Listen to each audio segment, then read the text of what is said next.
Live from Toronto, Canada, The Conspiracy Show with Richard Serrett from Zoomer Radio, AM 740. Welcome to the Audio Imaginarium. Come on in, weary traveler, hang your cloak on a peg, grab a stool, and come gather around the fire. There are stories to be told, and you are among friends.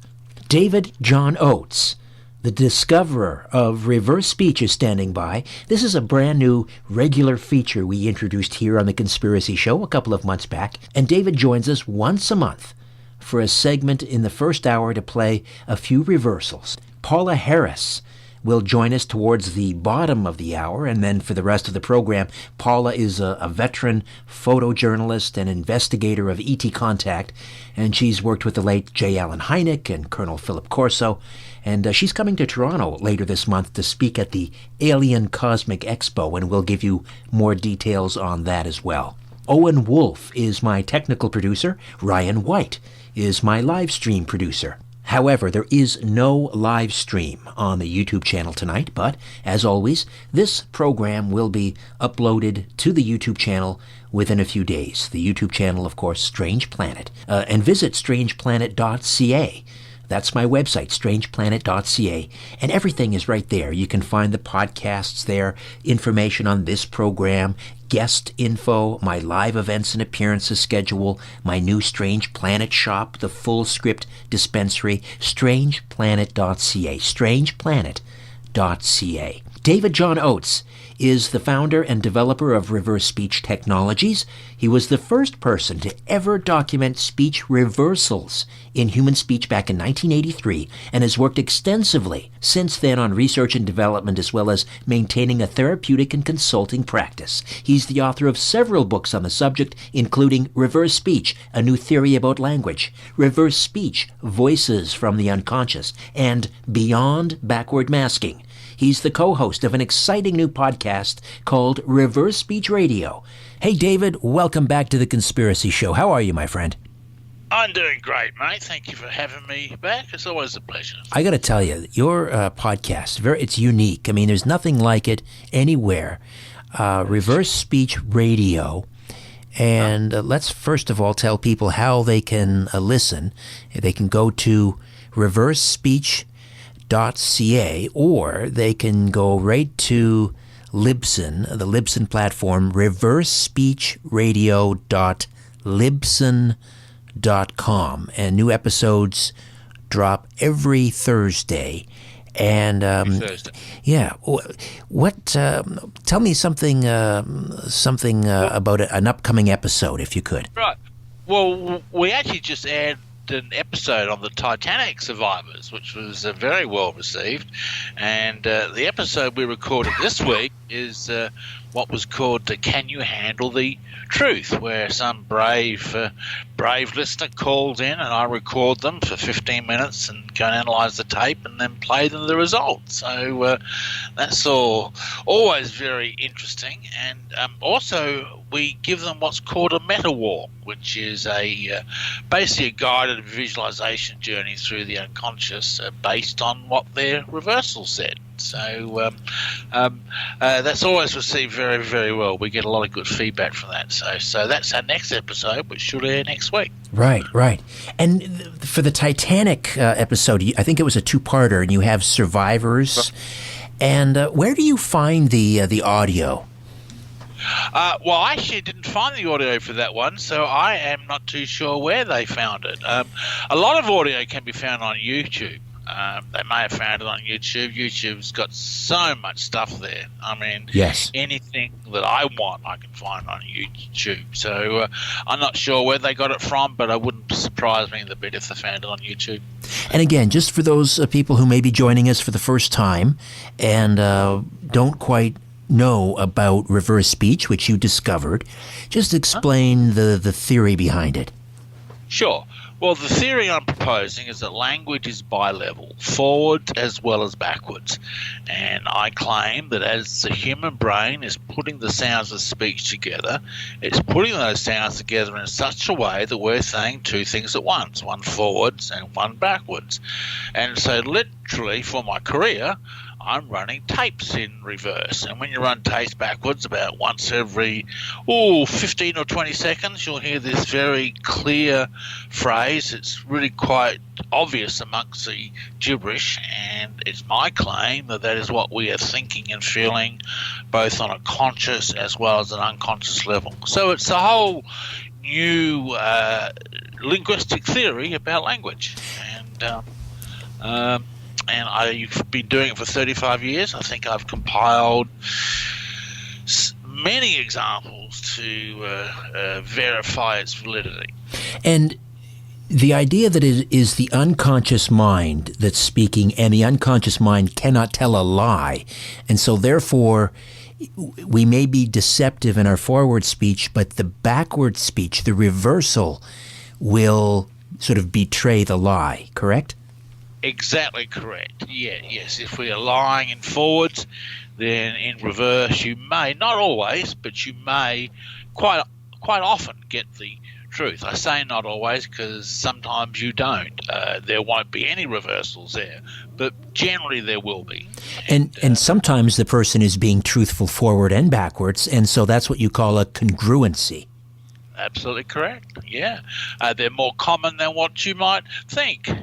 We tend to laugh and think, "Oh, everyone's lying, so we'll expose the lies of everyone." But there's quite a high proportion of reversals that are what we call congruent. And actually, why don't I play a very obvious example of a congruent reversal? I don't know whether I've played this on your show before. Maybe I have. This is Angelina Jolie, and she's saying forward. She's very aware of her own emotions. I grew up kind of very aware of my own emotions. About what she says, I'm very aware. I'm very aware. So that's... Oh, my gosh. That might be, David, one of the clearest reversals I've ever heard. You can't distinguish that from her forward speech. I know. It's remarkably clear. Yeah, it's a great example of what we call a congruent reversal. Now, here is an incongruent reversal where the opposite is being told. And this is Donald Trump saying that Mexico is going to give him a deal on the wall. What's the difference? I want to get the wall started. I don't want to wait a year and a half until I make my deal with Mexico.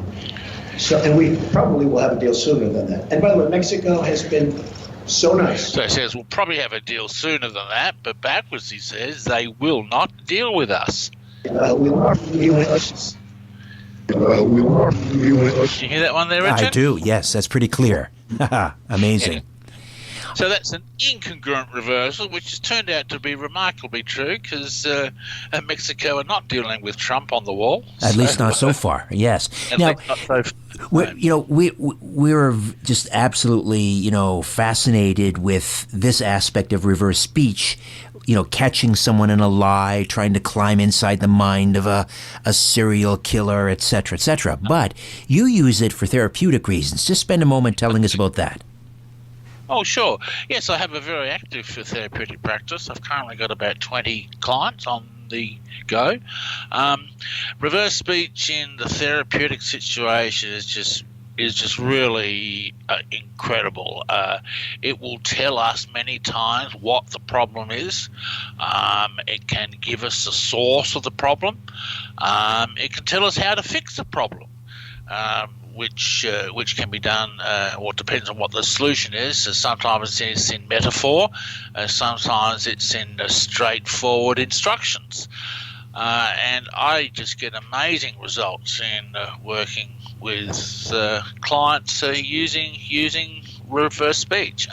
Here, let's give an example of how reverse speech has pinpointed the source of a problem. And here's a young man who came to me for session work to find out why he gets angry all the time. And in this small section, he's talking about his father. So he's got a temper issue. So here's the forwards. Build that up, but it's double tough because I'm traveling abroad. I've chosen to live outside America. Anyway, I'm still relying on him to help me. Right, on him to help me, his father. And backwards he says, a crime with our father. A crime with our father. A crime with our father. You hear that one? A crime with our father. What does that mean, do you suppose? Well, that's pinpointing the source of his anger. See, it's a crime with our father. My anger came from my father. So it pinpoints. Does that make sense? Yes, it does, in that case.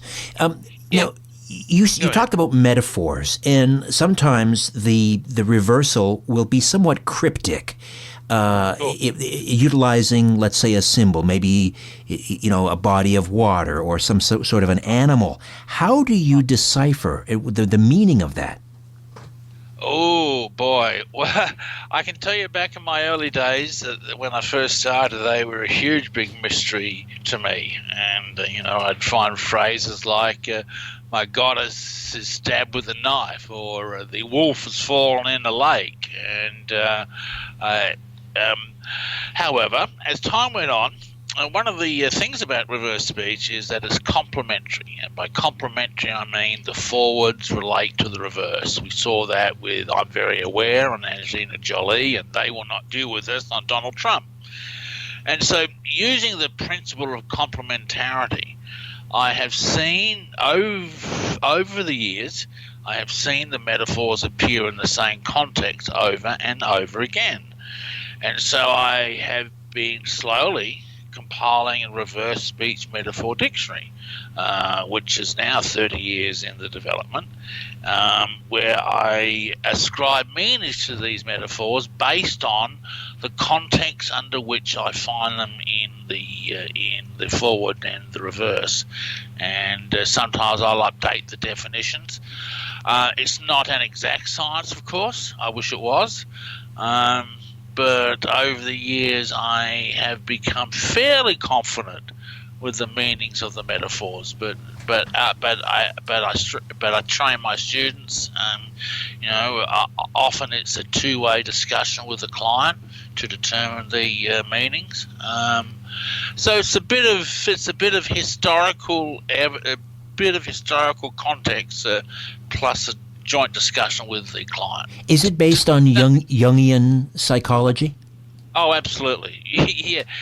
Well, I wouldn't say it's based on. It is similar to Jungian psychology. Certainly, when I read Jung's works, a lot of his metaphors are identical to the metaphors in reverse speech. For example, the metaphor whirlwind is a very common metaphor in reverse speech that we talk about quite a lot, and it's a metaphor that Carl Jung discussed quite extensively in his work. And so, yes, there is a great similarity between Jungian metaphor or archetypes, as he calls them, Jungian archetypes in reverse speech metaphor. But I haven't used Jung to interpret the metaphors. I've used reverse speech. So when I say it's based on Jung, I actually say it's identical to, it's very similar to Jung. But I've arrived at the meanings independently from how Jung arrived at his. Does that make sense? Yes, it does. It does. Now, the idea that it's the unconscious mind that's speaking, is that the same thing as a higher self? Absolutely, yes. Well, see, reverse speech is coming from multiple levels. I say the unconscious because that's the easiest way to describe it, but it's coming from the unconscious. It's coming from the deep unconscious or the collective unconscious. And you can also hear the spirit itself speaking, which one could call the higher self. So it's tapping into multiple levels of consciousness. And at various times, some parts will speak and other parts will speak other times. Now, one of the things that blows me away is the idea that you've put forward that we actually learn to speak in reverse before we speak forward. And I know you have some reversals from children, but just talk to me about that idea that we learn to speak in reverse before forward. Yeah, well, I formulated that theory back in '88. I was very fortunate in '87 when I first wrote the theory of reverse speech to become the father of twin girls. And from the moment they came home from hospital, I began recording them and running the tapes in reverse. And from as early as 4 months of age, I began to find isolated single words on their reversals. For example, here's one at 4 months of age. This is just normal baby talk forwards. And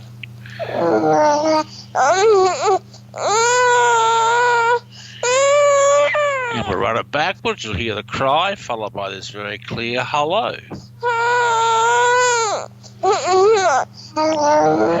And you can hear that quite clearly. Oh, yes. Yeah. It's remarkable that gibberish forward can produce a recognizable word in reverse. Right. Yeah. Simply marvelous. And if we found an isolated word here and there, you could say, well, this is coincidence. But as the children grew older, the single words started to become 3 or 4 words. So, like, here's one at 12 months of age, and this is my daughter in a bathtub trying to pick up a cup. She can't pick it up, and she reaches out to me for help. So here's the forwards.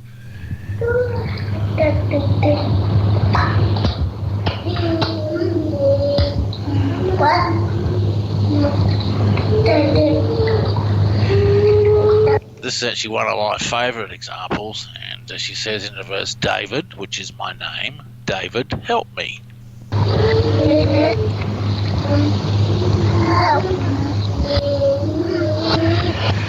I'm sure you'd agree that's fairly clear. Yes. So how could you say that's a coincidence? 3 sentences. It's using my name, David, and she's reaching out for help. Help me.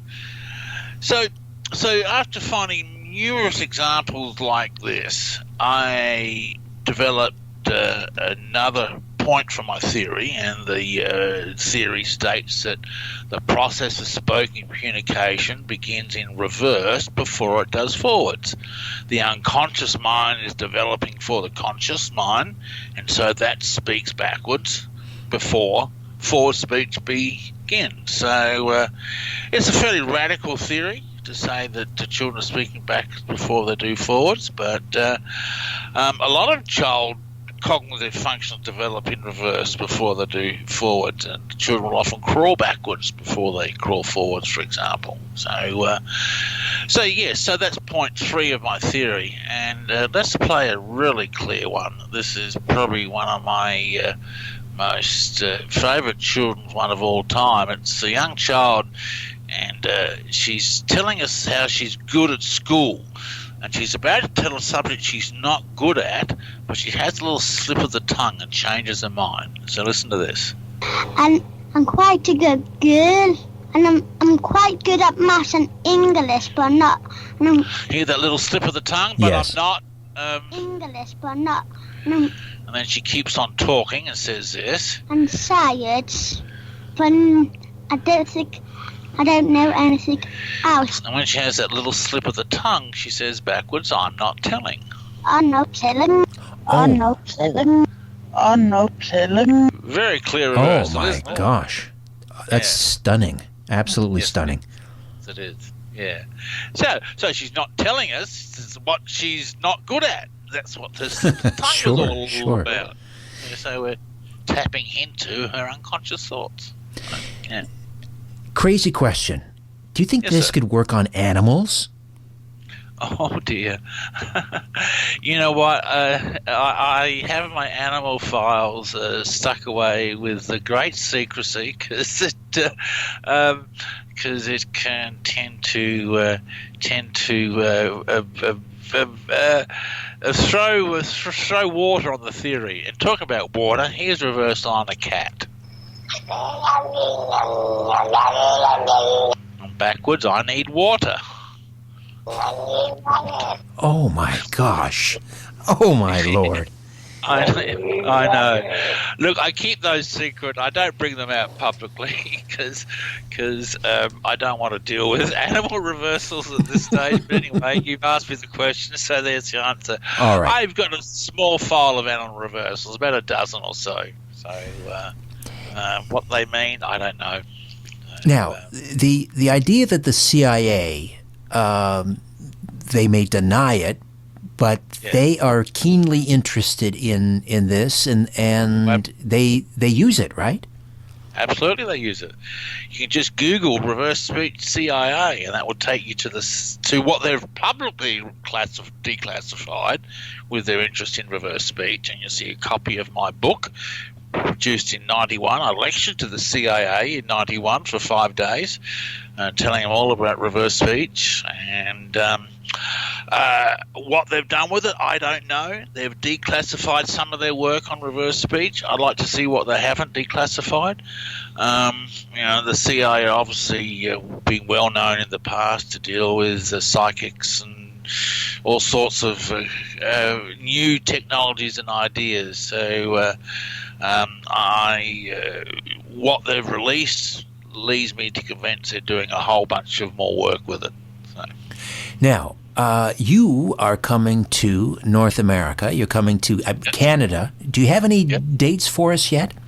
Well, I will be in Toronto on October the 20th. I'll be in Toronto, and I'll be there until the 4th of November. So I'm there for 2 weeks. I know Christian, who's my man in Toronto. Your co-host on Reverse Speech Radio. Co-host. Yes, absolutely. He is setting out some lectures and workshops. I think for further information, I would go to reversespeech.ca. That's Christian's Reverse Speech website. We'll have all the details up there. I don't know the details of them, but I know Christian is organising some. So, and once those dates... Right. Once the dates and the venue become available, we'll announce it. But again, just keep an eye out at reversespeech.ca. And again, you will be here in Toronto October the 20th until November the 4th. Till November the 4th. All right. Love to see anyone who's interested in reverse speech. Absolutely. Come and see me, tap me out to lunch. Absolutely. All up for it.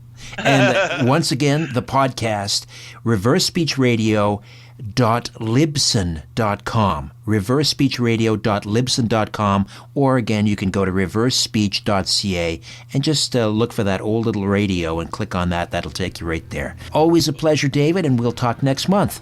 Thank you, Richard. I appreciate it, mate. Bye-bye. Okay. Paula Harris is up next to discuss aliens in the White House, her work with J. Allen Hynek, Colonel Philip Corso, and more.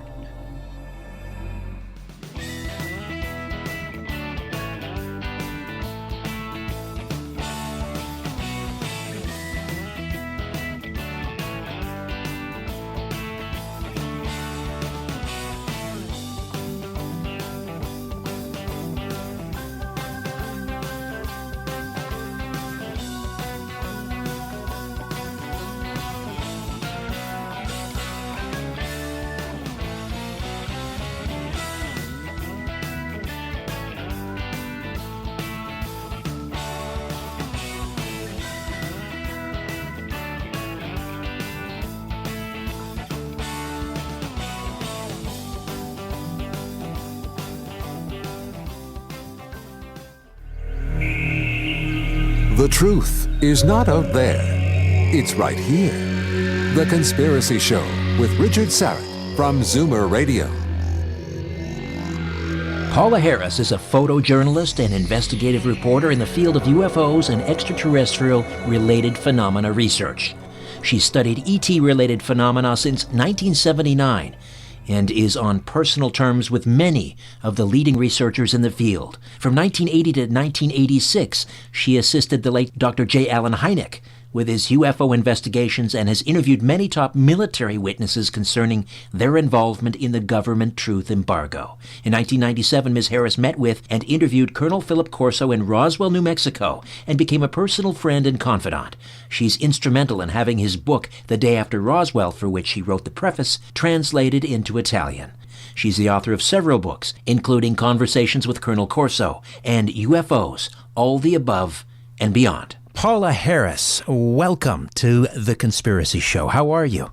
I'm doing fine, Richard. How are you? I'm terrific. First off, I want to mention right out of the gate that you're going to be appearing at the Alien Cosmic Expo that's happening very soon, September the 21st and the 22nd, the Alien Cosmic Expo, and that's at the Airport Marriott Hotel in Toronto.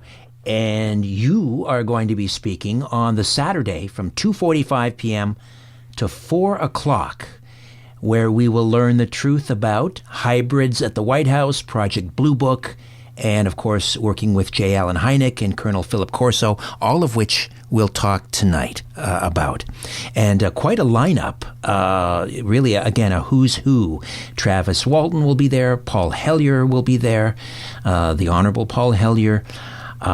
Yourself, as I mentioned, Leslie Mitchell-Clark and Wes Roberts, who I interviewed a couple of weeks ago, Grant Cameron, Randy Kramer. Of course, we have to talk a little bit about the secret space program as well. Okay, now that we've squared that away, let's talk about hybrids, alien hybrids at the White House. Now, we're not talking about Valiant Thor, that story from the 1950s and 60s here, are we?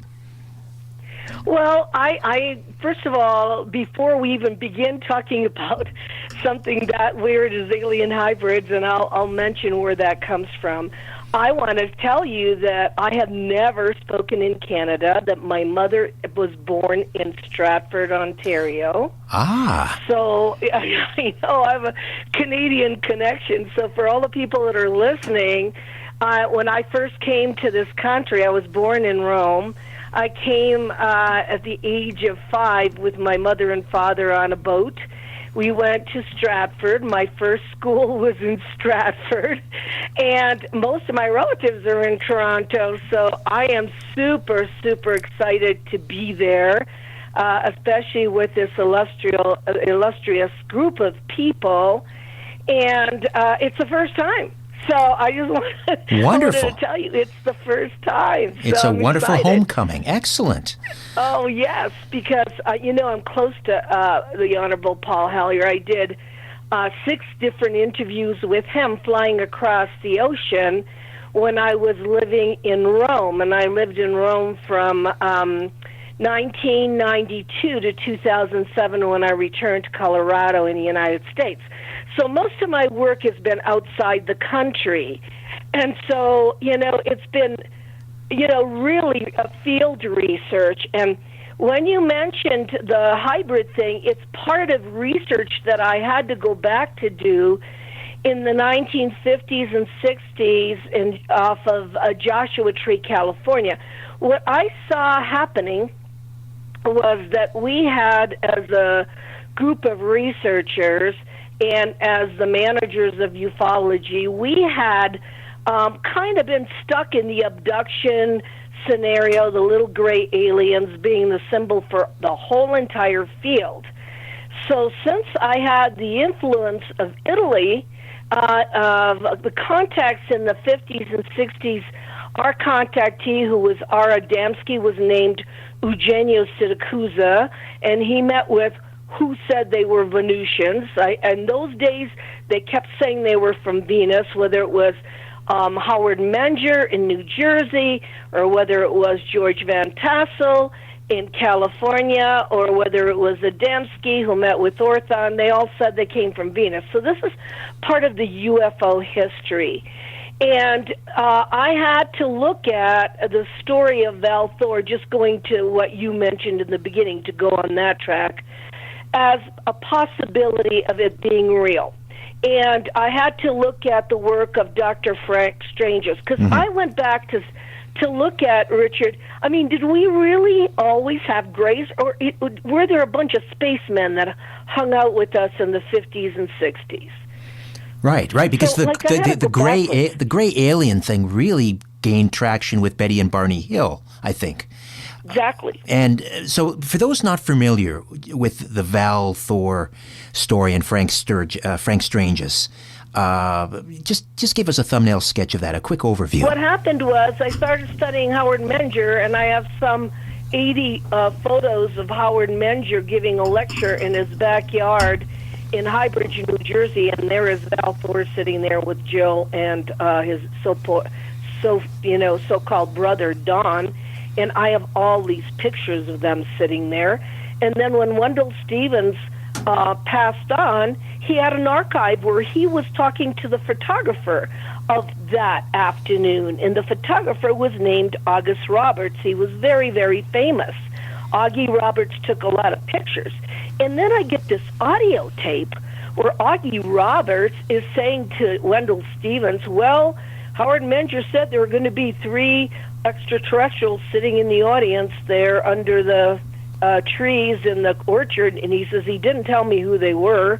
He said, so I had to take pictures of everybody, and there are the 3 of these people, overdressed because Val Thor has a suit and tie on. Jill looks like she's completely off a runway. She looks like a supermodel. And everybody else is in there, casual clothes. They're in an apple orchard, but these 3 aren't. And so when I'm listening to the tape, and the photographer is saying that he was instructed to take the pictures of these 3, and then I began to look at the story of what Strangers said happened with Val Thor, that he actually went to the White House to talk to Eisenhower about 2 things. The idea that people could live longer if they weren't taking pharmaceuticals, and the idea that maybe we should look at our nuclear capacity. In other words, look at our peace, looking at our weapons of war and so forth. So what did I do? Like a good field researcher, I went to California. I went to Lake Mead, because in Strange's book, there's an X over where Victor 1, his ship, was parked. And boy, Lake Mead looked weird. Where this ship was parked, it looked so unusual. It looked like another planet.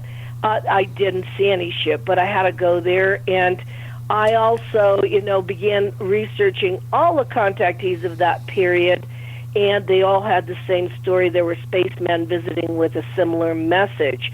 So do I believe the Val Thor story? Well, when the photographer is telling Wendell that he was told to take pictures of these guys, what do you say? I mean, this is a photographer.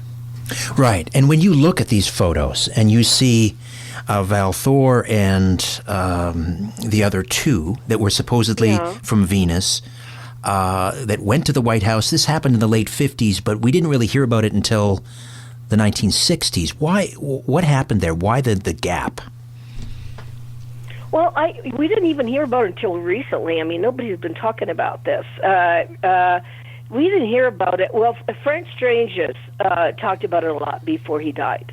And I just didn't get to him. I feel so bad, because if I talked to him, I could have gotten a lot more information. But he talked about it. It's called the Space Brother movement for people that want to study that part of ufology. It became popular later on. I mean, actually, what I began to realize was that maybe the intelligence community was looking at this, because The Day the Air Stood Still is a very interesting movie, Richard. Mm-hmm. It's very interesting. And I went to interview Robert Short, who was involved in the early Space Brother movement and also saw one of these spacemen. And he told me that Robert Wise, when he was doing that movie, was talking to Michael Rennie. He's the alien that walked off the ship with the robot and so forth. Right. And that last big speech in that movie was all done by channeling. It was not on a script. Michael Rennie said, I know what to say, and he just started talking. Fascinating. And that's on my YouTube channel. That's on my, for anybody that wants to hear Robert Short talk about this thing, this speech, which is so famous, it just says you people are not ready to come out into outer space. Right. And again, a bit of the backstory. So Frank Stranges he's a pastor, basically, right? And he believes, he's interested in UFOs, and he believes that these space brothers are coming here to spread the word of God. And then that he gets approached after one of his sermons and is invited back to a meeting, I guess, at the Pentagon, where Val Thor has been living in an apartment for how long was it at that point? I think it was 3 months, but he couldn't have been there the whole time because he was in Howard Menger's backyard, and I've got the dates on that. I'd have to go look at it. So it wasn't like he was prisoner, because he's sitting there in the backyard there at High Bridge, New Jersey, so he must have been able to walk around. All right, let me take a quick time out, Paula. We'll come right back. Paula Harris, my guest, right here on The Conspiracy Show. Don't go away. Yeti to Nessie, pyramids to pandemics. All is revealed on The Conspiracy Show with Richard Serrett from Zoomer Radio. Paula, we were talking about Frank Stranges and his account of Val Thor, this Venusian that was living in the Pentagon for a period, I guess, of about 3 months. And but you were saying that he was getting out and about. He wasn't obviously held prisoner. I guess he could come and go as he pleased, really. Well, if he's in the backyard of Howard Menger with his other two, with Jill and Don there, yeah, I mean, he's sitting there. So, and what's interesting, and you know the background because you just mentioned it, was that when Frank Stranges went in to see him, it was like, you know, the movie Star Wars where Obi-Wan Kenobi gets in just by, you know, having everybody just be distracted and glazing over and so forth. And he describes he didn't have a pass. He got through. He was taken there by a woman who had heard him speak, and he got to meet Val Thor there. And I don't think he can make that up, Richard. I don't think he made that up. That was a time in history which I think was very close to disclosure as far as, because I think that when The Day the Earth Stood Still came out, that film, it touched a lot of people, and I think the intelligence community knew about that film. So I think that was a part of our UFO history. Right. Have you talked to Grant Cameron about whether, I mean, there's anything, because he scoured all of the presidential libraries, of course, and whether there's anything from the Eisenhower library that might kind of hint at the existence of Val Thor, meetings with Val Thor? No, I haven't, but that would be really, really interesting. I'm not sure if that would be recorded, only because I think that it's possible that there have been beings that have walked among us that aren't from here, and I think it's possible that the intelligence community knows that there are beings. As an example of this, I was talking to Glenn Steckling about the Adamski thing, and he knew Adamski, and Adamski left all of his archives to the Steckling family. And at one point, Glenn Steckling says to me, well, he says the people from Venus used to get in the car with Adamski, especially his lectures in Germany, and he shows me a Polaroid. And he says, here's a lecture of Adamski in Germany. He said, pick out the E.T. And there was this really good-looking blonde guy who seemed like he was very young, because I guess they never age. And I said, that's the E.T., isn't it, the one that's overdressed with the tie? And he said, yep, that's not a human. And I thought, that was a Polaroid he showed me of Adamski's. You know, so in those days, I don't think they're there anymore, or they do this anymore, but in those days, I think there was an attempt. I think they came from Venus. I think they used Venus. I mean, they don't call Venus Venus. We call Venus Venus. So it's, you know, I think there was an attempt by people, interplanetary people, to make contact. Right.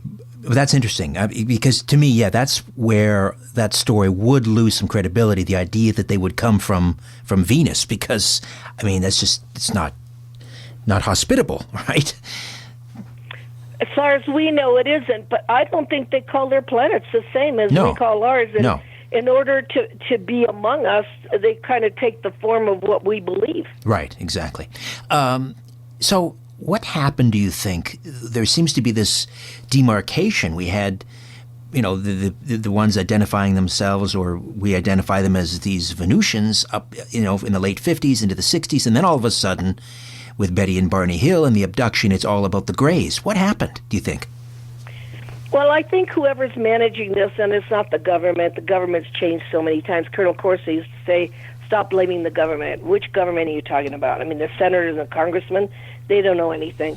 So I think whoever micromanages the UFO phenomena, and is probably the intelligence community with a lot of other players, thought it was very convenient to keep the people under fear and to stage some, abductions, and to, to keep them in that frame of mind. Now, since I knew John Mack very well, what he had told me was that there were some real harvesting, I think, of DNA and so forth. But he said that, he told me that ended in 1994, and people were being contacted by having direct downloads. Now, that's why I like the word contact a lot more than the word abduction, because whatever happened in those days, they put you back in the car, they put you, in Travis's case, they put him on the road, they put you back in the bed, they put you back. And abduction means real abduction. You don't get pulled back. You get killed and you get taken away. But so the contact, John Mack said, was being done by direct download, which means people were getting messages directly. I got to jump in here, Paula. We'll take another quick time out. We'll come back and continue to talk about contact. We'll get into J. Allen Hynek, Project Blue Book, Philip Corso, much more. Paula Harris here into the next hour as well. Stay put right here on The Conspiracy Show.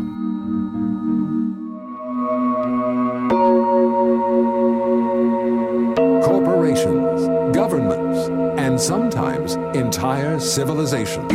What goes up must come down, and it lands on The Conspiracy Show with Richard Serrett from Zoomer Radio. Paula, before the break, we were talking about John Mack and talking about abductions ending in 1994, and now we're into this era of contact. Why did the abductions end in 94? Was there some sort of an agreement? No, I don't ever believe that ETs need to agree on anything. They do what they want. They command. They actually call the shots. They don't need to get any kind of agreement. I think what happened was that there may have been a group. Now remember, we're talking about 50 different cultures. Colonel Corso told me that, plus Clifford Stone said, now this is amazing, Richard. He said he had a manual when he'd do crash recovery, crash retrieval, that had 57 different species, because they had to look at they were doing first aid on, and if they'd use a certain product, it would kill them. So, I mean, does the powers that be, whoever's involved with this, know that there are different species? We're not limited to greys, reptilians, and Nordics. Yeah, I mean, so I think that what was going on, maybe a group of them were doing DNA harvesting, but certainly not all the greys. The ones that drive what Colonel Corso said were the little clones that drive the ship or that manipulate the ship with their hands, and they have like a brain function with the ship. They're not gathering DNA. They're like little clones. They're like little worker bees. So even in that group of beings, there's a differentiation. But because we don't study, because we don't read, people are lumping all this together. And we need to understand that people, that whoever's visiting, and I love Clifford Stone's word, he calls them the visitors, have different agendas. I mean, the one that crashed in Virginia, the little red being, and the Virginia, Brazil case is not a gray, it's not a Nordic, and it's not a reptilian. And there's different groups of ETs visiting the planet, and some of them are interdimensional, as Jacques Vallee believes, and some of them are physical, and some of them are light beings, and it's like all of the above. Right. When it comes to abduction, there is a school of thought. I'd like to get your take on this, and I was speaking with Kathleen Martin very recently, and even Leslie Mitchell-Clark and Wes Roberts talk about this, how the idea of abduction, taking someone, let's say even a child, against their will seems like, wow, are we talking about, they're technologically advanced, but it doesn't sound like they're spiritually advanced if they would do something like that. And then they say, wait a minute now, because they believe that in a previous life, an individual has given consent that they will be taken. What are your thoughts on that? Well, that makes sense. I mean, I think that's logical. I think that's probably true. We don't know, none of us know why we're even interested in this. I mean, if I were to interview you, I'd say, what interests you in this subject matter? It is not normal. I mean, this is what was considered fringe. Maybe it's getting to be a little bit more normal with the To the Stars Academy folks, but it is not a regular type of topic. So if you're interested, and I'm interested, and it's captivated a lot of us researchers, then what is our relationship to the phenomenon before we were born? Right. Well, that's certainly, for those that subscribe to reincarnation, it does resolve, a problem, and which I sort of addressed earlier, and that is, how could these be possibly spiritually evolved entities if, for example, they would take children against their will? But that would resolve that question, wouldn't it? Yeah, also children, I think children have an amazing capacity to see dimensions. Like a lot of kids can see their grandmother that passed on, or their other beings from other worlds. Children have a heightened sense of ESP, and all of this. So they would be of great interest to other cultures, to other dimensions. Then when they get older and society conditions them, they become adults. But yeah, I can see that scenario. Just getting back to the alien hybrid issue for a moment, and we go back to, let's say, for example, the Roper poll that came out, when was that, 1991?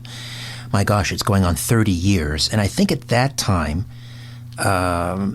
they estimated, according to the survey, something like 4 million Americans may have been abducted. So 30 years on, what do you think the number is now? Well, I don't think that 30 million, never 30 million Americans. Why Americans then? I mean, what kind of poll is it? Just Americans? If there's, what are they, just abducting Americans? Well, no, but the poll was, the poll was taken in the United States, right? It was done in the United States, but a wiser poll would be to look at this internationally. Sure. Because when you have contact, and I like the word contact better, you interpret it according to how you were brought up. So you interpret it according to the filter with which you can interpret it. If you didn't have that, you'd go crazy. So you have to make sense out of it. Maybe what you had was contact, maybe what you had was astral travel, maybe what you had was a dream state. You did have contact. But maybe all of it wasn't physical. Maybe some of it went into another dimension. I had a long conversation with Colonel Corso about dimensional jumping. People that were able to cross dimensions. And so maybe that's the way they interpret it. I don't believe that number. That's crazy. That would be too much. I mean, if you were even doing DNA harvesting, you wouldn't need that many. Right, right. You don't need that many. My God, that would mean that one group just went ahead and took a zillion people, and that was it. When I'm looking at the agenda of different groups, Richard, whatever their agenda is, it's not all DNA harvesting. And the problem with ufology in the United States, and I've backed off of it lately because of this, is there's so much more to the UFO phenomenon than abductions. I'm now working in Latin America. I've been to 4 countries, and they're meeting physically with people coming off spaceships. Right. Well, speaking of which, I was speaking to Preston Dennett recently, and he has a book out about schoolyard UFO encounters. And to me, this is a fascinating area that needs more attention, because these are full-on daylight encounters, craft landing on the ground, interacting with small children, and like one a year minimum for the last 150 years. That's fascinating. The one in Westall in Australia was one of them, and the other one that John Mack investigated in Africa is Zimbabwe. The other one. Zimbabwe. Yeah, and those beings had an ecological message. They weren't here to abduct anybody, and they had an ecological message which they implanted in the children, which was really interesting. And The Westall one was seen by adults and children. And by the way, that's in James Fox's new movie that's coming out, The Phenomena. James went to Australia. He went and did the background work on that particular case. So that movie's coming out shortly. So people, if they want to know what happened in Australia with the schoolyard contact, and that would be interesting. All right, Paula, hang on. We'll head on into the next hour. We'll talk about your relationship with J. Allen Hynek, of course, of Project Blue Book, Colonel Philip Corso, and the Secret Space Program, if time allows. Paula Harris, my guest, and she joins me for the next full hour right here on The Conspiracy Show. Don't go away.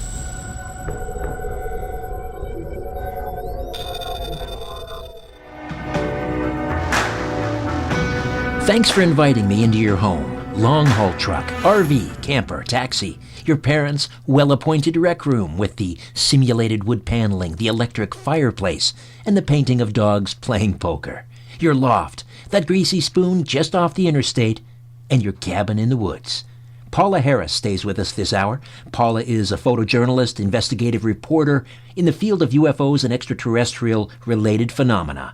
She also is a widely published freelance writer, especially in Europe. In 1997, Paula met and interviewed Colonel Philip Corso in Roswell, New Mexico, and became a personal friend and confidant. She was instrumental in having his book The Day After Roswell, for which she wrote the preface, translated into Italian. One of Paula's most recently published books, Exopolitics, Stargate to a New Reality, contains 23 new and exciting interviews with international expert witnesses.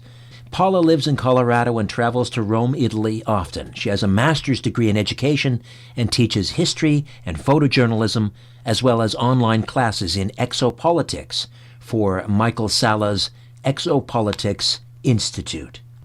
Just a reminder that Paula will be appearing at the Alien Cosmic Expo that's happening Saturday, September the 21st, Sunday, September 22nd, and that takes place at the Toronto Airport Marriott Hotel, September 21, 22. Paula will be speaking on the Saturday from 2:45 p.m. to 4 p.m., and she stays with us for the full hour here.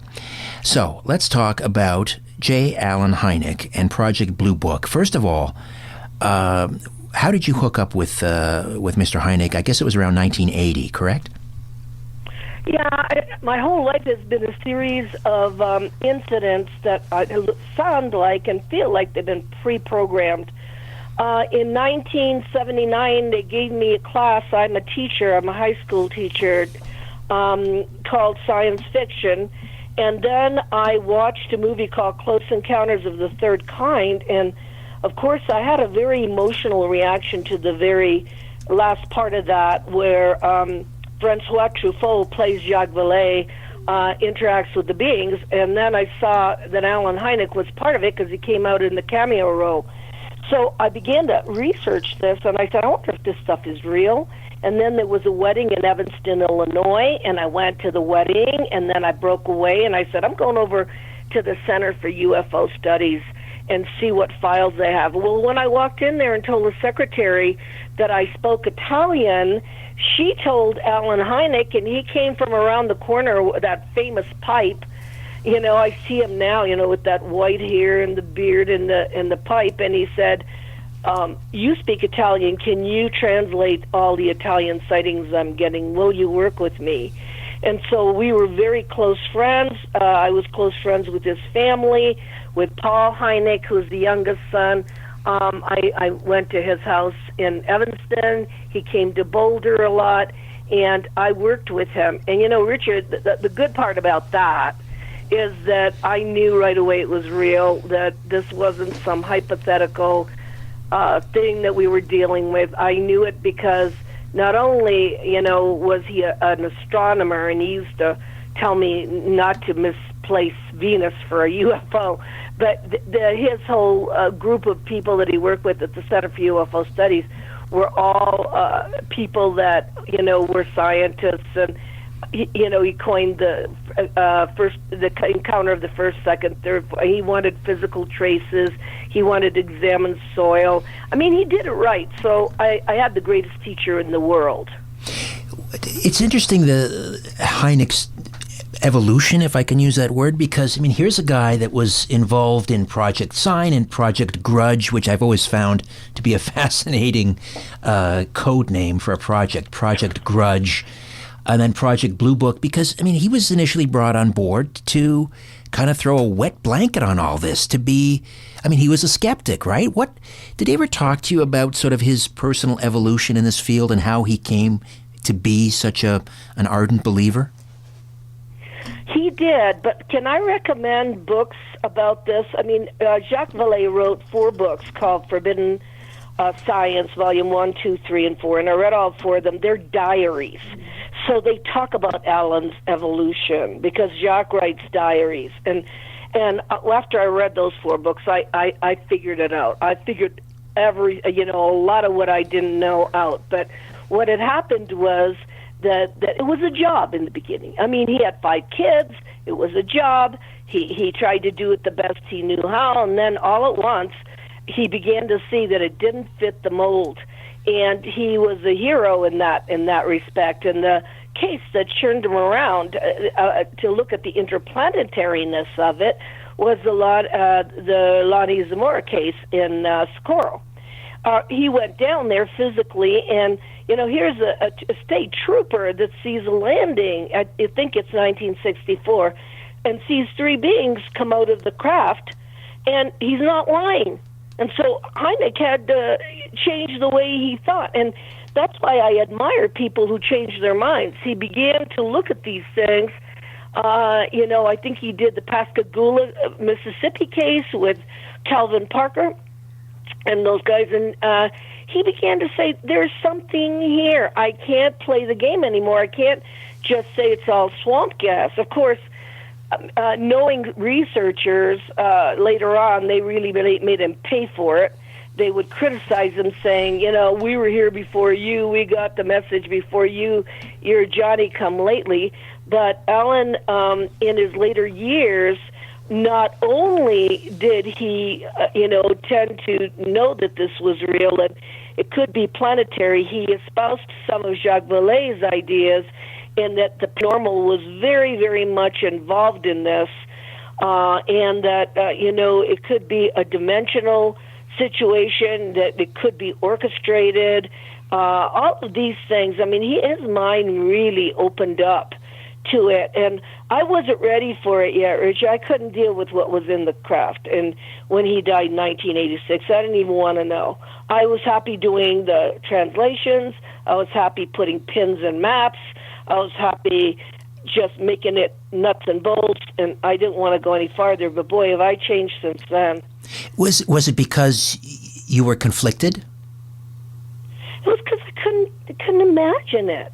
It's not in my paradigm. I wasn't raised that way. I mean, it's like, this is why, you got to look at the interpretation of some of these things with these people. I couldn't do it. It wouldn't go, I couldn't, it seemed like fairy tales to me. I couldn't go there until I started doing later work, and I began to see that it was just as real. All that stuff was just as real as the nuts and bolts. Right. Was there a particular incident, or I don't know, something that Hynek told you that kind of just finally blew the doors off everything for you? No, it's Colonel Corso. It was Corso. Okay. Corso, my God. No, it was Corso. It was, I didn't want to do that story, and it's in my book, Connecting the Dots. I talked about it was the 50th anniversary of Roswell, and I was in Italy, and I didn't want to do the story, and I didn't prepare for it, didn't even know what the book was about, and there was no room in Roswell, but I ended up in the room next to Colonel Philip Corso by accident, okay, just like I ended up in Hynek's place by accident. So Corso, over a course of a period of time, began to talk to me about his contacts. And I was able to travel with him in Italy, and he definitely was a dimensional jumper. He remembered his past lives. He had all kinds of paranormal activity that he was involved with as head of the CIA in Rome. It was a CIC. It wasn't CIA yet. It was a CIC. And the thing is that then he told me about his encounter at the White Sands missile range there with the being, and that's actually what he told me when I first met him. And I should have been a better journalist, Richard. I wasn't. I said, I'm not printing this because they're going to think you're a crazy old man. And I want the back engineering story. Tell me how you back engineered, the Army back engineer. I didn't want any contact story. But boy, from that point on, after he died in 98, to where we are now in 2019, I have blown open my mind. I've had to change my mind over and over and over again. Let's just back up again, because there may be a few people not totally familiar with Colonel Corso, and this was the gentleman who wrote The Day After Roswell, along with Bill Burns, of course. And he was part of this program to back engineer he was in charge of the Foreign Technology Desk, right? Was that at Wright-Patterson? Exactly. Wright-Patterson. At Pentagon, actually. It was 1960s. It was in the Kennedy administration times. Right. And so the Roswell crash debris was taken to Wright-Pat, and the Corso was supposedly assigned to try and back engineer this. And this is the book that supposedly, if I remember correctly, was what got the Honorable Paula Hellyer interested. Someone gave him a little summer reading, and he was given a copy of Corso's book, and that changed everything for Hellyer. Well, it did, because he had connections, and he could call generals. He could call people, military people, to ask if Corso was telling the truth. And Corso, I knew him very, very. He had a sense of integrity. He wouldn't be writing a book about lies, but people got him on the idea that some of this technology was already in the mainstream. Well, of course it was. The first crash happened in San Antonio, New Mexico, in 1945, when the Army and Air Force were together. And then there was Aztec, Corona, there was planes of St. Augustine, there was all these recoveries in the early days after the atomic bomb, and nobody is going to throw that stuff away. Nobody. And so what happened, I think, is that the Air Force started its own, back engineering program, but they were already probably way ahead of the Army, because remember, Colonel Corso's just Army. He's bragging about the Army. It's only about the Army. But those other retrievals, and they're not just in the United States, they were all over the world. I mean, that stuff, even Russia, is going to be used in some capacity. So that answers the argument that it's already in the mainstream. By the time Corso got it in 1960, a lot of it was already being developed in the mainstream. What did he tell you about his time at Wright-Pat? I mean, did he see alien bodies? No, he didn't work at Wright-Pat. He worked at different places all around the world. We did see the alien body. What he described was this: that in 1947 he was in charge of a place in Fort Riley, Kansas. In other words, a base there. And the first time right there around the Roswell time, and I'm not sure those are the Roswell aliens. There was a cargo that came into believe it or not, the veterinary headquarters. They put them there where the horses were, and he opened up one of the cases, and there was an alien body there. And he remembers it clearly, because he said, I looked at it, they said they came out of Roswell, I think it came out of that area. He said, I kept it in the back of my mind for later. And I think later he was read into this, and he knew, because when he had the contact in 1957 with the being that was alive, the one at White Sands, the one that asked him to shut his radars down, the one that said, when Colonel Corso said, what do you have to offer me? He answered, a new world if you can take it. He wasn't lying. and it was not a gray. It was a little man with a kind of a helmet, and Philip Corso did shut his radars down. He explained to me that it was very common that the radars would bring down these craft. So Corso happened to be part of history, the history of the disclosure that we have. It started with Corso's coming out and talking about this with his book at the 50th anniversary, 1997, which I attended, and then Paul Hellyer gets involved, and then you can see this as really slow disclosure because these are credible people. Right. And you wrote the preface for that book. In Italy. Yes, in Italy. I did. Right. Yeah. And you mentioned, your chance encounter with Hynek, and then, being in the next room at the Roswell anniversary. This is beyond serendipity. What do you think is going on with you? Yeah, it gets weirder because I meet all the people I'm supposed to meet. I was very close to Edgar Mitchell, the Apollo 14 astronaut. I was very close to the top players in ufology. It's like what happens to me is if I have a question, the universe answers it. It puts me right smack in the middle of where the question is, and I meet the people I'm supposed to meet. So I met a lot of the players, the top players in the field, and had interesting conversations with them. And I'm just trying to figure it out like everybody else. What has helped me is Jacques Vallee's books, The Forbidden Science, because he was everywhere, and he has an overall perspective on it. And so what I don't know what I'm doing here. I don't know why all this is going on, but I know, like you said, it's not serendipity.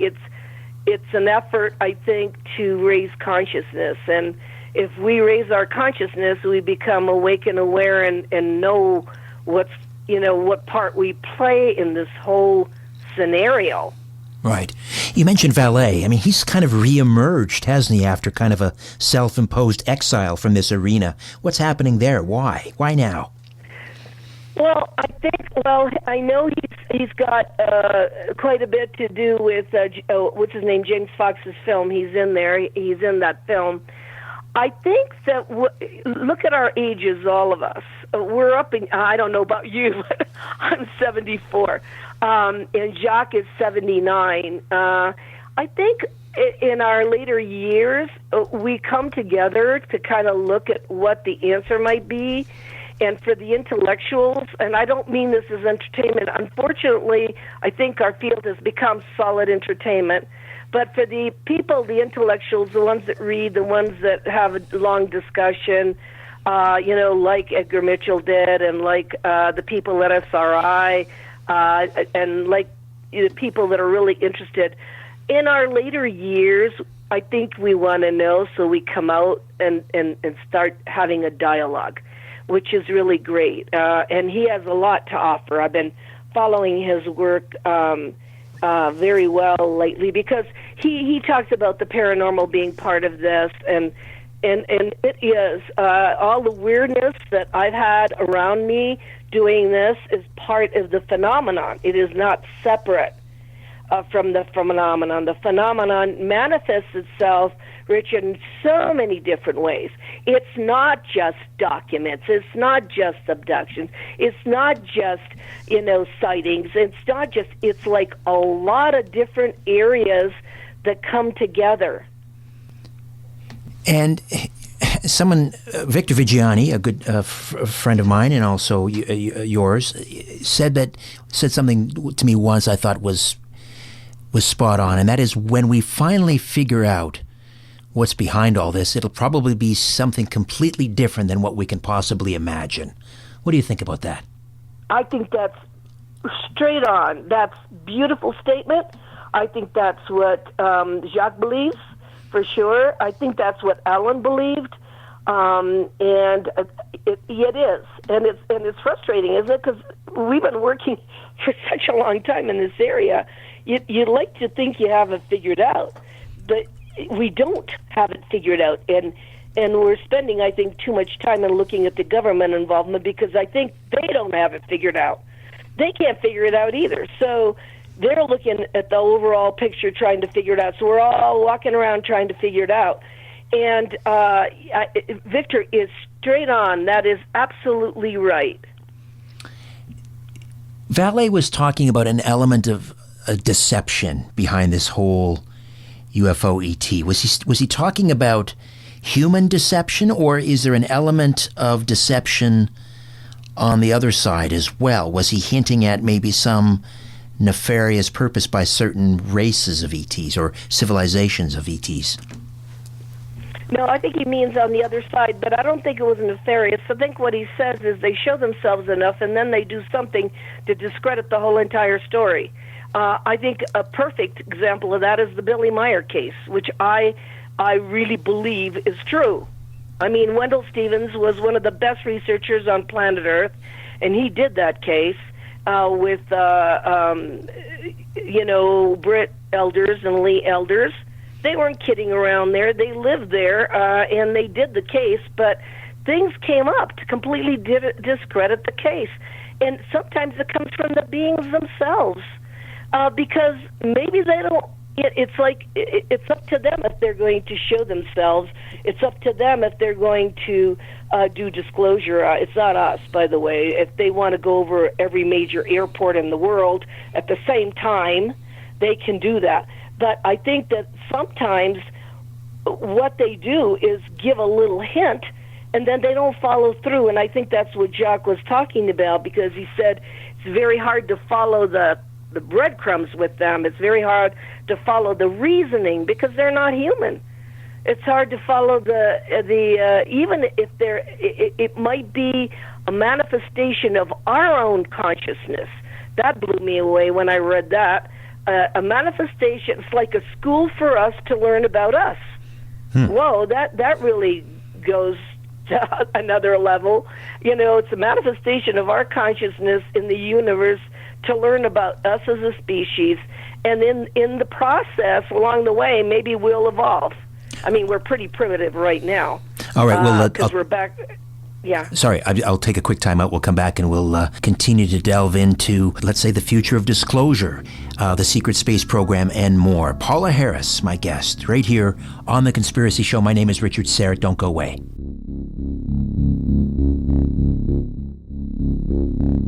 The truth will set you free, but first, it will really tick you off. You're listening to The Conspiracy Show with Richard Serrett from Zoomer Radio.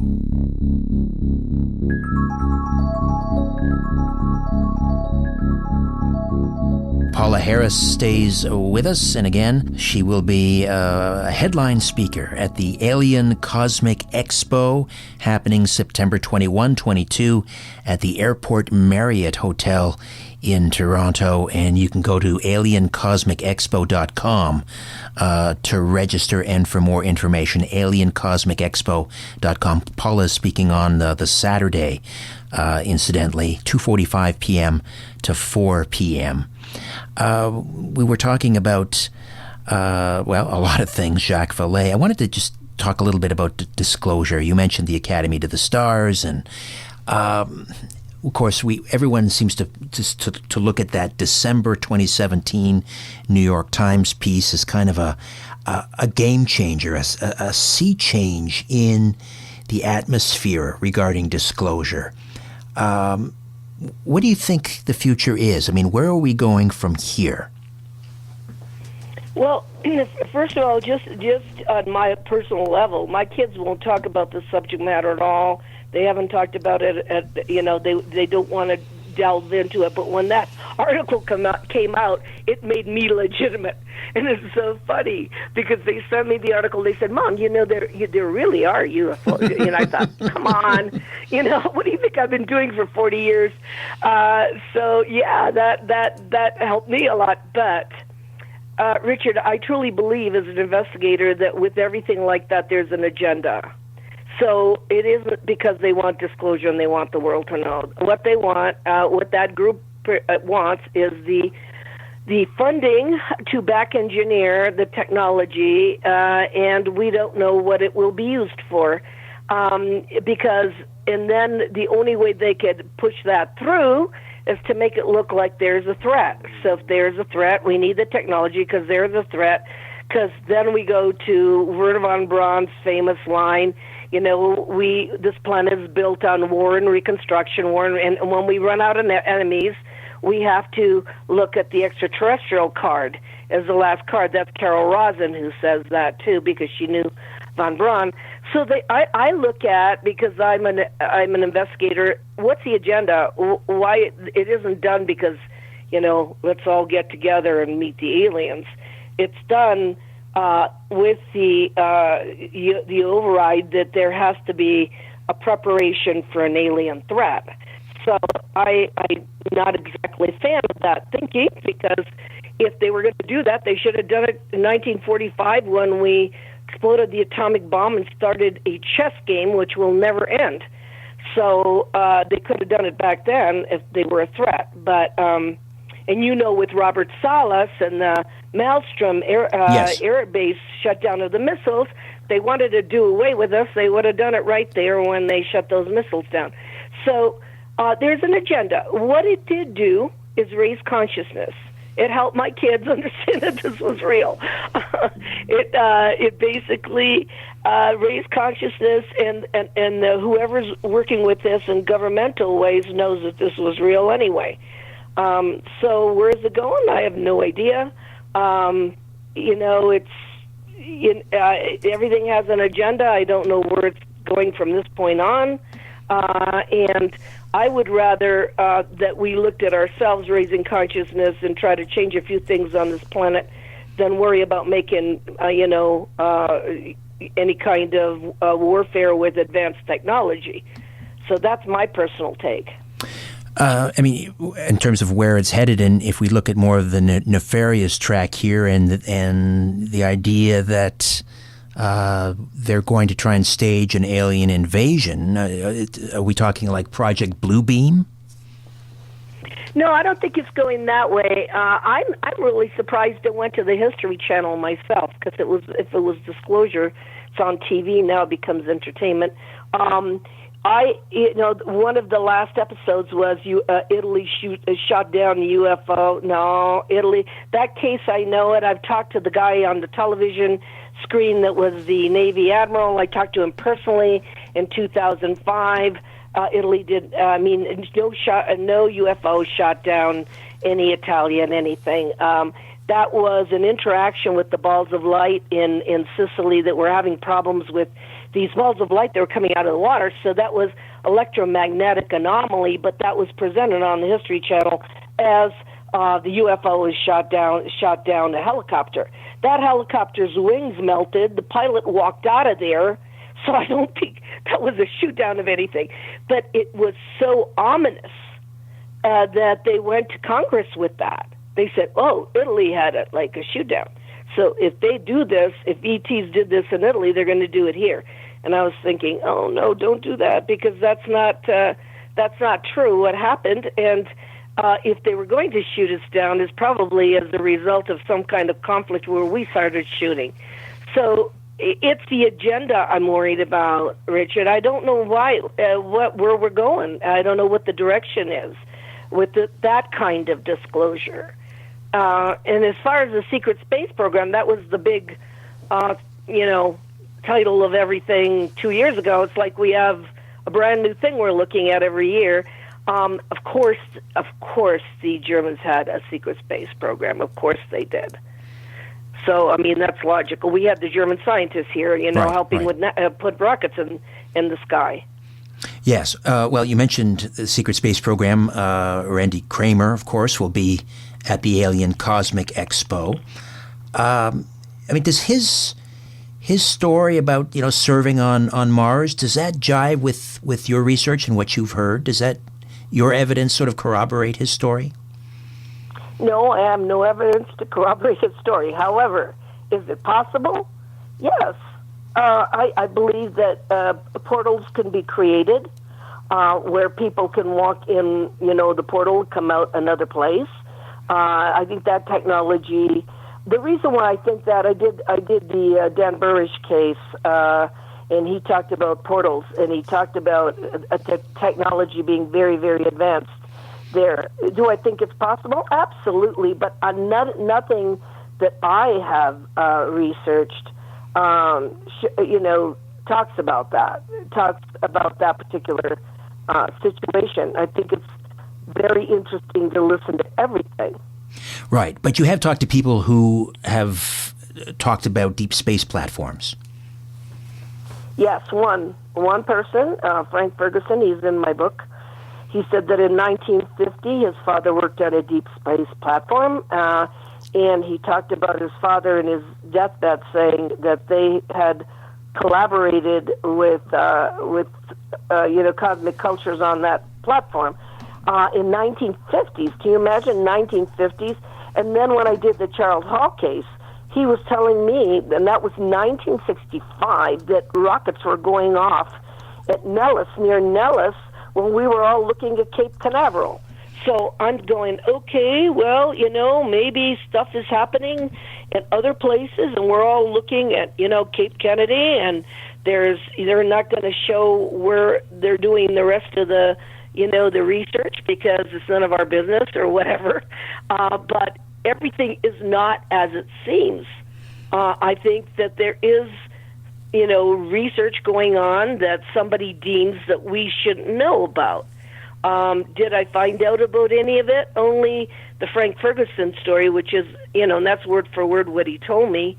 I don't know. And then the fact that, I did the Charles Hall Tall White Aliens case, that happened in 1965, and there were rockets going off in that area on Area 51. So I don't know how much has been developed. And I think a lot of it has become entertainment.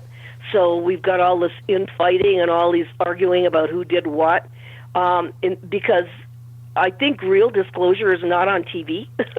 So I think that the real people are not going to just go on TV and talk about this. They will probably talk in the back room with the intelligence community and other people, probably. That's how I see this scenario going. That's the trick, isn't it? There's so much disinformation and spin.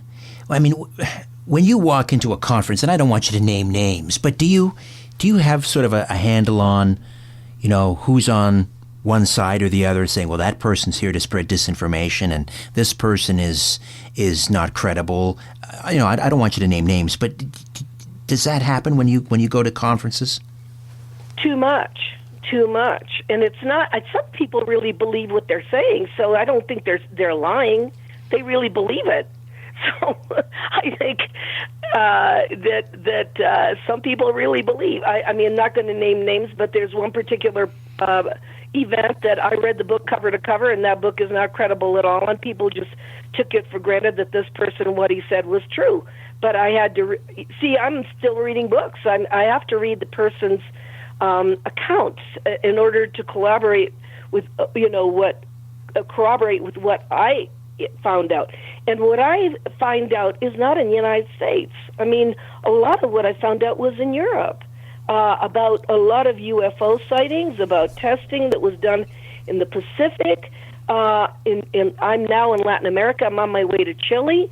I've been to Colombia. I've been to Argentina. And those people tend to tell the truth. I mean, they're humble people who don't want to be on TV.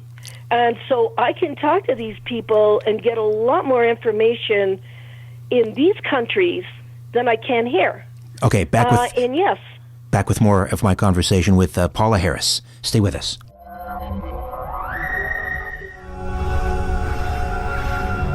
That was interesting. You were talking about sort of contrasting the way that other countries around the world look at the UFO issue. You mentioned Chile, South America versus the United States, Europe versus the United States, and how in the United States this whole field has become entertainment. I mean, do you ever think about just stop going to UFO conferences in the United States and focusing on Europe or South America because they're getting at the truth there? I'm always going there. In fact, I spent a month. I spent a month in Italy, and a part of it was I did a show on the giants in Sardinia for Gaia. I mean, I did it as a consultant. I was not, I don't want to do that kind of thing. I don't do ancient aliens, but as a consultant, I did it because I spoke the language, and the people there had, seen giant bones and so forth. And so, yeah, I spend a lot of time outside the United States. But let me say something. In the frustration that it is entertainment, about 6 years ago, I started my own conference in Laughlin, Nevada, called Starworks USA. And I brought over the Latin American contactees. I brought over the Italians. I brought over different countries. I brought over Octagon from Turkey because I was frustrated with the way the conferences were going here, so that people could have an international dialogue. And this conference that I'm doing on ESP has Uri Geller in it, and Russell Target and the whole SRI thing and the ESP studying of remote viewing, and that is from the 1st to the 3rd of November at the Aquarius Hotel. So my effort to do that is to try to switch the conferences over to a dialogue like a university, like it would be a university. And I don't have any images of little grays in the lobby, and the reason why is because I want scientists to walk in there. I want scientists, I want people that really care, that want to be seen with all of us, and the people that have dialogue. So I've done my part in changing that idea, and I'm excited about Canada. And I go to some conferences, but mostly I'm in the field doing the research because, in the last years of our lives, we want to kind of put the puzzle together. Right. And are we there's the disclosure movement, and, as you say, that's kind of suspect. We're not sure where that's going. But in terms of just data and collecting physical evidence, are we pushing the needle at all? Well, I'm going to support MUFON here. They are the data collecting group. And if anybody's having any kind of experience, they have to go somewhere where the data is being put in the computers so that we can get the more data, the more we can paint the picture. So, yeah, I support MUFON 100,000%, and Jan Harzan and that group. And, of course, the group Stu Bundy in your group in Canada. And, yes, it's just how we harvest the data.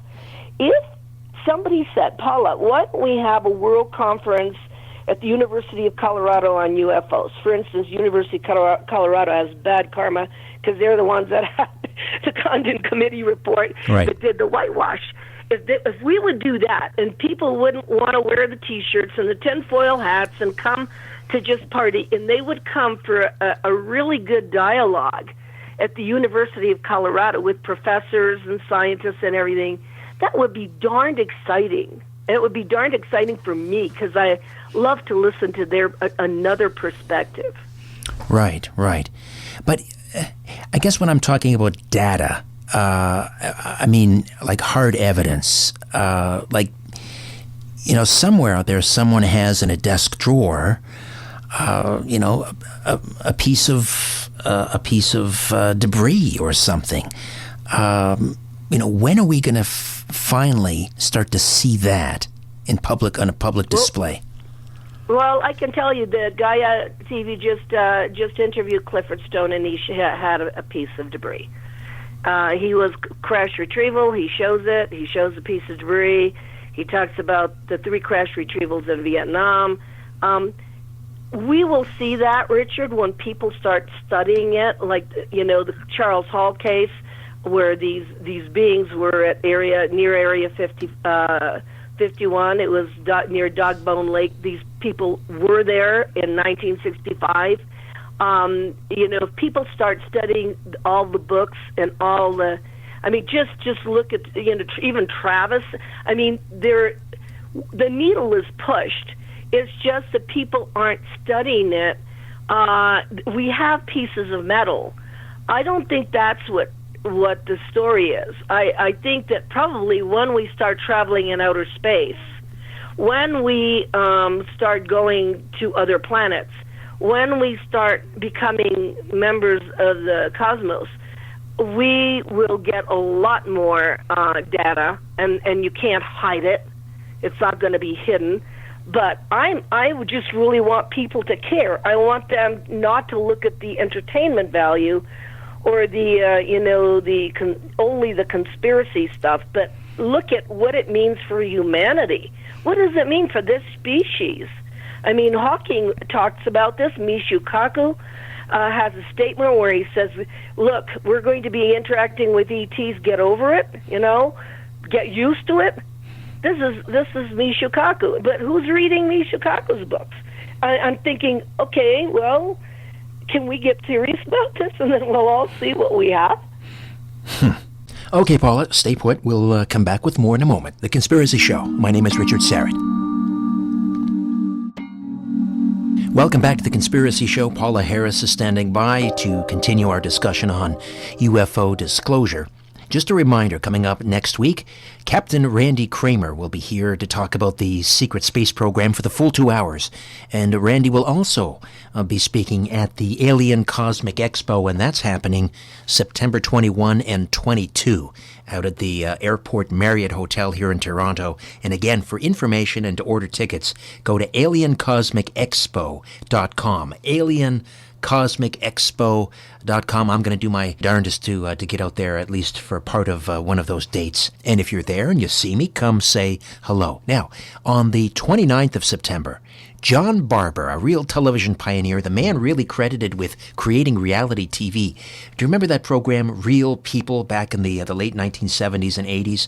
That was created by John Barber, but he was also a film and television critic for many years, an Emmy award-winning TV journalist, and he was on earlier this summer with Don Jeffries for about an hour. But I'm going to bring John back. He's coming to Toronto at the end of September, and I kind of missed out on getting to interview John. So he's going to come on September the 29th for the full 2 hours live in studio. We'll talk about his new autobiography, of course, which is getting rave reviews about growing up in Toronto. That's right, he's Canadian, but also his long and varied career. But we'll also talk about the JFK assassination. Did you know that John Barber was the only person ever to interview New Orleans District Attorney Jim Garrison at length on camera? So we'll talk about that as well. All right, back to Paula Harris. What has you really sort of excited these days in terms of your field work and investigations? Is there a particular case? You mean what's the newest thing I'm working on? Yes, yes. There's a case in Genoa, in Italy, that I want to finish up. It's called Pier Fortunato Zanfretta case, but it's in English, the book.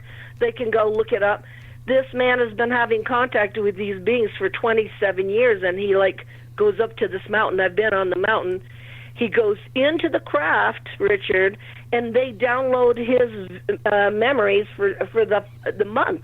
So he sees on the screen everything he did and all the people he talked to. And unfortunately, I was one of the people. So when he went in the craft, he saw me on the screen. And these beings, they do this to him because he has an implant. Now he's undergone sodium pentothal.